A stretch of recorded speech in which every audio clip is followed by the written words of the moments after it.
قرآن کہتا ہے جب سارا زمانہ تمہارے خلاف سازشیں کرے، جب لوگ تمہیں نیچا دکھانے کی کوشش کریں، جب تمہیں لگے کہ ہر طرف دشمن ہی دشمن ہیں، تو گھبراؤ مت، کیونکہ قرآن کہتا ہے وَيَمْكُرُونَ وَيَمْكُرُ اللَّهُ وَاللَّهُ خَيْرُ الْمَاكِرِينَ۔ سورہ الانفال۔ وہ چالیں چلتے ہیں اور اللہ بھی چالیں چلتا ہے، اور اللہ سب سے بہتر چال چلنے والا ہے۔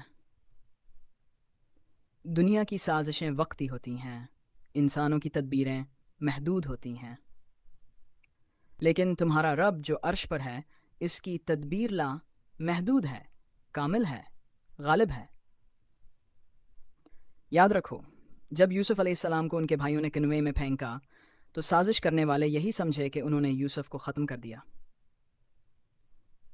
مگر اللہ نے اسی کنویں سے انہیں مصر کے تخت تک پہنچایا، کیونکہ اللہ جب فیصلہ کرتا ہے تو کوئی سازش، کوئی تدبیر، کوئی مخالفت اس کے ارادے کو روک نہیں سکتی۔ قرآن کہتا ہے ان ربک لبالمرصاد، بے شک تمہارا رب تاک میں ہے۔ اللہ دیکھ رہا ہے کس نے تم پر ظلم کیا، کس نے تمہیں دھوکہ دیا، اور کس نے تمہارے پیچھے وار کیا۔ تم خاموش رہو، صبر کرو، اللہ کے فیصلے کا انتظار کرو، کیونکہ قرآن کہتا ہے فصبر جمیل، فصبر جمیل واللہ المستعان۔